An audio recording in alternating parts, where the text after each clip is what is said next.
बिस्मिल्लाहिर्रहमानिर्रहीम। अस्सलाम वालेकुम नाज़रीन, मैं हूँ आपका होस्ट अहमद फवाद। अहम खबरों के साथ आज की व्लॉग में आपकी खिदमत में हाजिर हुआ हूँ। सबसे पहली बड़ी ब्रेकिंग न्यूज़ तो ये है कि इमरान खान साहब पर जो मौजूद केसेस हैं, इन केसेस से मुतलिक बड़ा इंपॉर्टेंट फ़ैसला कर लिया गया है। ये फ़ैसला क्या है? इमरान खान साहब के जो केसेस हैं वो अब कहाँ जाएंगे, कुछ अहम तीन तफसीलात आपके साथ शेयर करूँगा। मौलाना फजल रहमान साहब की जानिब से जो स्टेटमेंट दी गई है जिसमें एस्टेब्लिशमेंट को आड़े हाथों लिया गया है, ये स्टेटमेंट आखिर क्यों मौलाना फजल रहमान ने दी? असल में इसके पीछे हकाइक हैं क्या? क्योंकि मौलाना साहब को भी सब जानते हैं कि वो भी कोई इनकलाबी तो है नहीं, लेकिन जब कभी वो इनकलाबी किस्म की कुछ स्टेटमेंट्स देते हैं तो उसके पीछे हकाइक कुछ और होते हैं, लेकिन आवाम को बेवकूफ़ बनाया जाता है। तो इस मरतबा मौलाना फजल रहमान जो हैं वो क्या करना चाह रहे हैं, उन्होंने ये स्टेटमेंट्स क्यों दी, अहम तफसीलात आपके साथ शेयर करूँगा। साथ साथ आपको ये खबर भी दूँगा कि ईरान और अमरीका जंग में पाकिस्तान ना चाहते हुए भी ड्रैग हो जाएगा। कैसे, इस पर भी कुछ तफसीलात आपके साथ शेयर करूँगा। फिर जी, मुस्लिम लीग नून के अंदर भी बगावत उठ पड़ी है और शहबाज ख़ानदान और नवाज़ ख़ानदान के दरमियान, वैसे तो मरियम और हमज़ा दोनों जो है वो एक दूसरे के कंपिटेटर या आप यूँ कहें मुखालिफ थे ही, लेकिन हमज़ा शहबाज बड़ी खामोशी के साथ जो कार्रवाई है ना वो ग्राउंड पर मरियम नवाज़ के अगेंस्ट डाल रहे हैं। ये मामला क्या है, इस पर कुछ तफसीलात आपके साथ शेयर करूँगा। आज़ाद कश्मीर ने अवामी एक्शन कमेटी ने जो कल 15 जुलाई को लॉन्ग मार्च का ऐलान किया था, इस लॉन्ग मार्च पर बड़ा क्रैकडाउन किया जाएगा। ये मामला क्या है, इस पर कुछ तफसीलात आपके साथ शेयर करूँगा। और आखिर में आपको बताऊँगा कि भारत ने ऑपरेशन 2.0 लॉन्च करने की तैयारियां कर ली हैं पाकिस्तान के अगेंस्ट। इस पर कुछ इंपॉर्टेंट डेवलपमेंट्स है वो भी आपके साथ में शेयर करूँगा। सबसे पहली जो बड़ी ब्रेकिंग न्यूज़ आपके साथ शेयर करनी है जी, उसका जो आगाज़ है वो यहाँ से करते हैं कि इमरान खान साहब पर जो केसेस हैं ना, इन केसेस से रिलेटेड एक बड़ा फ़ैसला कर लिया गया है। और हुआ कुछ यूँ है कि नैब केसेस जो इमरान खान साहब पर हैं, जिनमें सज़ाएँ भी हुई हैं, उसके बाद इस्लामाबाद हाई कोर्ट में जो अपीलें हैं वो चल रही हैं, और इस्लामाबाद हाई कोर्ट के बाद जो बड़ा फोरम होता है वो सुप्रीम कोर्ट ऑफ पाकिस्तान होता है। तो ये अब डिसाइड कर लिया गया है, ये अब फैसला कर लिया गया है कि इमरान खान साहब के केसेस हाई कोर्ट के बाद सुप्रीम कोर्ट ऑफ पाकिस्तान में नहीं जाएंगे, बल्कि ये केसेस डायरेक्ट आईनी अदालत में जाएंगे। अब आईनी अदालत बनाने का मकसद ये था कि तमाम जो आईनी मैटर्स हैं ना वो आईनी अदालत सुनेगी, लेकिन इमरान खान साहब पर जो नैब केसेस हैं वो कैसे सुन सकती है आईनी अदालत? यानी कि अब आईनी अदालत ज़मानत के भी जो मुकदमात है वो सुनेगी। बहरहाल जी, जब जो मुक़तदरा या ताकतवर हैं, इमरान खान साहब को जिस तरह से जेल में रखा गया, केसेस का ट्रायल चला, सज़ाएँ हुई, खान साहब को कोई 6-7 महीने हो गए हैं, 8वां महीना है गालबन इमरान खान साहब को कैद तन्हाई में रखा हुआ है, लेकिन उसके बावजूद कोई अदालतें कोई एक्शन नहीं है। तो फिर इस मामले के ऊपर क्या एक्शन होना? बहरहाल दुख इस बात का है कि वो पाकिस्तान तहरीक इंसाफ जो इस वक्त बाहर मौजूद है इमरान खान साहब को रिप्रेजेंट करने के लिए, खान साहब के नाम पर वो मौजूदा ओहदों पर हैं, वो इस मामले पर ज़रा आवाज़ नहीं उठा रही। इवन कि वो एक दरख्वास्त लेकर जा सकते थे अदालत में। यह अब अलहदा बात है कि अदालतों ने फ़ैसले उनके हक़ में देने हैं या नहीं देने, या उनके मुखालिफ देने हैं, इमरान खान साहब के ख़िलाफ़ देने हैं, ये अब अलहदा मामला है, इस चीज़ को छोड़ दें। लेकिन आपने आवाज़ तो उठानी थी, आपने अदालतों में तो जाना था।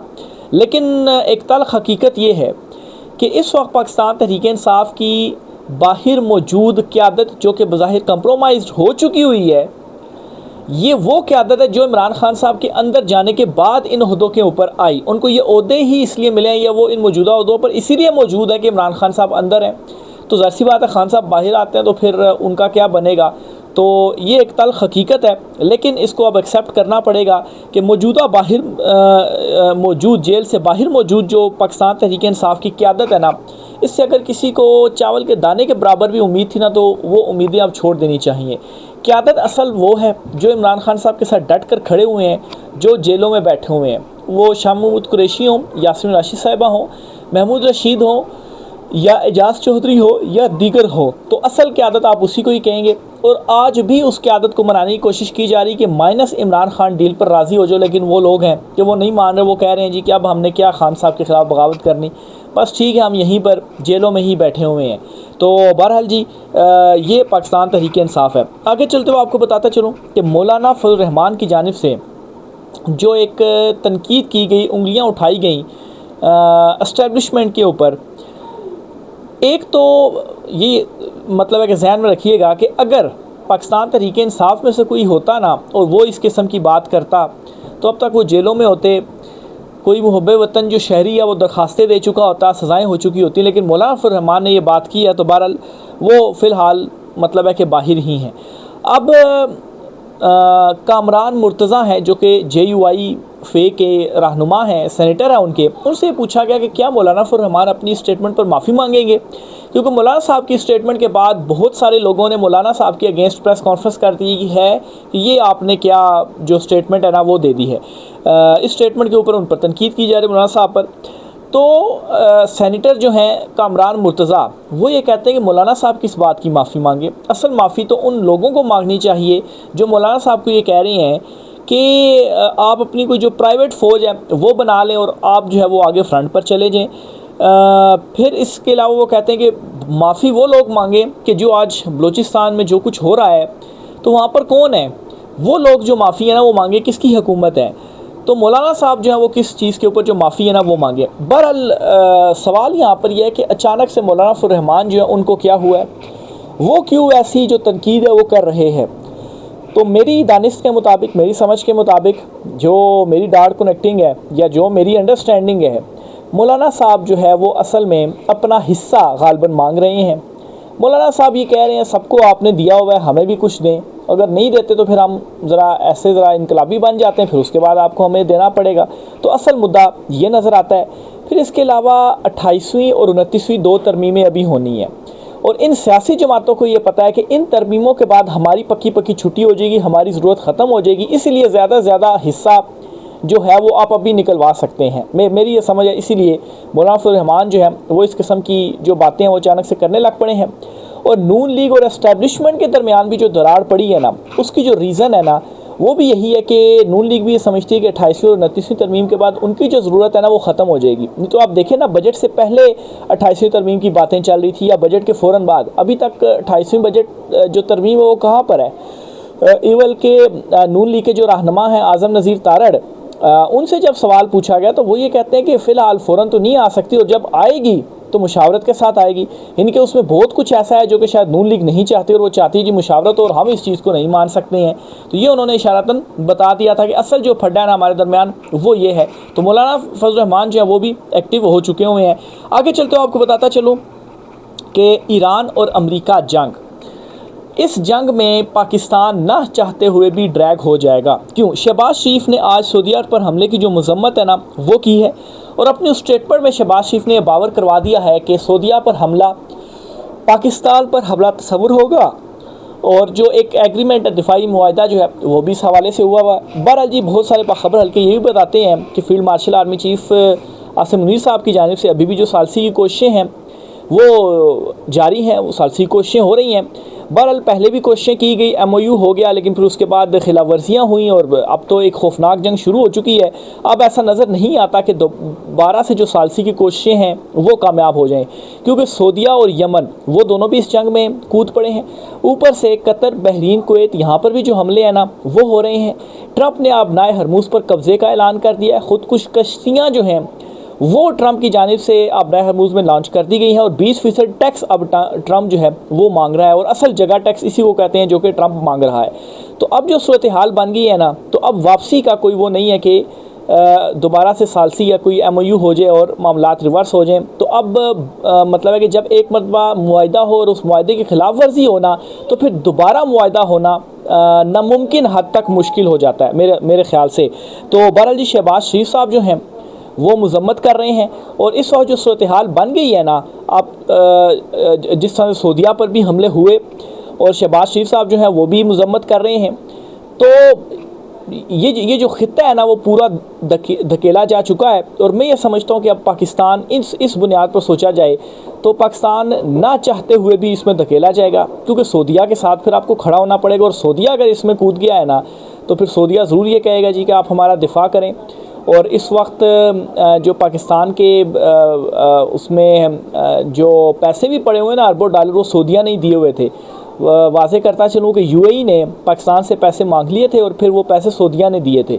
तो ज़ाहिर सी बात है, अब सऊदीया को आप इनकार कर पाएंगे, ये भी बहुत बड़ा सवाल है। इनकार करेंगे तो अपने पैसे निकाल लेते हैं, तो आप तो वैसे ही दिवालिया हो जाएंगे। और अगर आप इनकार नहीं करते तो फिर इसका मतलब ये है कि एक नई जंग में आप ख़ुद को धकेल रहे हैं। तो ये इस वक्त आलमी सतह से कुछ जो सूरत हाल है वो बनी हुई है। बहरहाल अमेरिका और ईरान की जो सिचुएशन है अब रिवर्सेबल लग नहीं रही है। आगे चलते हुए आपको ये भी खबर देता चलूँ कि भारत ऑपरेशन 2.0 लॉन्च कर रहा है। इस वजह बाखबर हल्के ये दावा करते हैं कि कुछ सबमरीन्स हैं जो कि एटमी हथियारों से लेस हैं और वो पोजीशंस संभाल रहे हैं भारत की जानिब से। भारत के पिछले दिनों आर्मी चीफ़ भी तब्दील हुए हैं और जो नए आर्मी चीफ़ आए हैं ना, उनके हवाले से ये ख्याल किया जाता है, ये बताया जाता है कि एक तो मोदी के बहुत ज़्यादा करीब है, पहले वाले आर्मी चीफ़ से भी ज़्यादा करीब हैं और उनका जो नज़रिया है वो मानते हैं। और साथ ही ये कि वो बहुत ज़्यादा मजहबी भी हैं। और दूसरे नंबर पर ये कि पाकिस्तान के हवाले से जो सेंटीमेंट्स हैं उन चीज़ों में वो बहुत ज़्यादा आगे हैं। यानी कि पहले वाले जो आर्मी चीफ़ थे, अगर पहला जो एक पाकिस्तान के साथ जो झड़पें की गई उसमें शिकस्त हुई, भारत को मुंह की खानी पड़ी, ट्रंप ने भी जलील करके रख दिया जी कि इतने आपके ब्रांड न्यू प्लेन्स जो हैं वो पाकिस्तान ने गिराए। लेकिन ये जो नए आर्मी चीफ़ हैं ये ज़्यादा एग्रेसिव हैं। तो इसलिए ये जो मूवमेंट्स हो रही हैं या भारत की जानिब से ये जो ऑपरेशन 2.0 लॉन्च करने की तैयारियां की जा रही हैं और फिर जो फ़ौजी क़यादत में उनकी तब्दीली हुई है, भारत तो वैसे ही शुरू से ही मतलब है कि दुश्मन है, असली दुश्मन है। तो ये दूसरी तरफ से जो तैयारियां हैं ना जी वो हो रही हैं और सबमरीन्स को भी एक्टिव किया जा रहा है। दूसरी तरफ पाकिस्तान ने भी ये क्लियर बयान तो दे दिया है कि सबमरीन्स हो या जो मर्ज़ी हो, आपने करना है आप करें, फिर उसके बाद हम आपको जो जवाब है वो देंगे, जैसे हमने पहले जो जवाब था वो दिया। लेकिन ये सूरत हाल या ये ख़बर आपसे शेयर करने का मकसद ये है कि पाकिस्तान इस वक्त हर तरफ से घिरा हुआ है। वो कैसे? एक तरफ अमेरिका ईरान जो जंग है, सऊदीया भी उसमें आ गया है, तो ज़ाहिर सी बात है पाकिस्तान सऊदीया के साथ खड़ा हुआ है। फिर दूसरे नंबर पर ये कि पाकिस्तान की जो अंदरूनी सूरत हाल है, माशी भी और सियासी भी, वो स्टेबल नहीं है। फिर अवाम जो है वो मौजूदा निज़ाम के साथ नहीं है। आज़ाद कश्मीर की सूरत हाल देख लें, बलूचिस्तान की सूरत हाल देख लें, KP की सूरत हाल देख लें, इवन के पंजाब में जो अवाम है वो इस सिस्टम के साथ नहीं है। इस सिस्टम के हवाले से, चुनतखब हुकूमत के हवाले से, सेटअप के हवाले से लोगों के दिलों में नफ़रत है। फिर आलमी सतह पर भी अब आपको वो सपोर्ट नहीं मिल पाएगी, ज़ाहिर सी बात है, वो तो अपनी जंगों में मसरूफ़ हैं। और ऊपर से भारत का अगर महाज खुल जाता है तो ये सारे महाज ब्याक वक्त अगर खुलते हैं तो इन्हें कैसे टैकल किया जाएगा। तो इसलिए जी मैं ये समझ रहा हूँ कि ये जो खबर है ये भी इंपॉर्टेंट है कि जहाँ पर वो फ्रंट्स हैं खुले हुए पाकिस्तान के लिए, तो वहाँ पर ये फ्रंट भी खुल सकता है। शहबाज शरीफ और शहबाज शरीफ के जो साहबजादे हैं, हमजा शहबाज और मरियम नवाज़, इनका फटा एक मरतबा फिर से पड़ चुका है। ये बात तो वाज़ेह है ना कि इस ख़ानदान में लड़ाई है और मरियम नवाज़ ने शहबाज शरीफ को आगे नहीं आने दिया और वो नहीं चाहते कि शहबाज शरीफ को कोई ओहदा भी मिले, हमजा शहबाज को कोई ओहदा मिले और वो सामने आए। यानी कि पंजाब की सदारत मांगी जा रही थी नून लीग की कि मुझे दे दी जाए हमजा शहबाज की जानिब से कम मैं मुतहरिक हूँ, अपनी पार्टी को मुतहरिक करूँ, वो नहीं दी गई। ज़ाहिर सी बात है मरियम नवाज़ कैसे बर्दाश्त कर सकती थी कि वो अपनी लॉबी जो है वो बना लें या अपनी हिमायत में ज़्यादा लोग इकट्ठे कर लें। तो बहरहाल हमजा शहबाज जो हैं, इसके बावजूद उनको सदारत नहीं मिली, लेकिन इसके बावजूद उन्होंने खामोश रह कर अपना काम जारी रखने का जो फ़ैसला है ना वो कर लिया है और इतनी आसानी से वो अपना हिस्सा नहीं जाने देंगे। ये बताता चलूँ वो काफ़ी ज़्यादा मुतहरिक भी हैं, तंजीमी सतह के ऊपर काफ़ी मुतहरिक हैं, अपनी हिमायत में लोगों को वो इकट्ठा कर रहे हैं। और इस वक्त पार्टी नून लीग की सूरत हाल ये है ना कि नून लीग के अहम रहनुमाओं ने या नून लीग ने ये समझ लिया कि असल ताकत का मरकज़ तो वो है जहाँ से फॉर्म 47 आते हैं, तो ये मरियम नवाज़ या नवाज़ शरीफ के पीछे जाने की क्या ज़रूरत है। तो ऑलरेडी जमात जो है वो आंखें दिखा रही है मौजूदा लीडरशिप को, मरियम नवाज़ को, और दूसरी तरफ हमजा शहबाज के पास कोई ओहदा नहीं है, उसके बावजूद भी अगर वो लोगों की हिमायत हासिल करने में कामयाब हो रहे हैं तो इसका मतलब ये है कि वाकई वो स्ट्रॉन्ग पोजीशन में आने जा रहे हैं और मरियम नवाज़ की जो पोजीशन है ना वो कमज़ोर होगी। तो ये जी इस ख़ानदान के अंदर अपनी ही एक जो लड़ाई है ना वो चली हुई है और वाकई इनको खैर मुल्क से या दीगर चीज़ों के हालात से इनका कोई वास्ता वगैरह कोई नहीं है। अच्छा, आगे चलते हुए आपको ये बताता चलूँ कि आज़ाद कश्मीर में लॉन्ग मार्च का ऐलान किया गया है।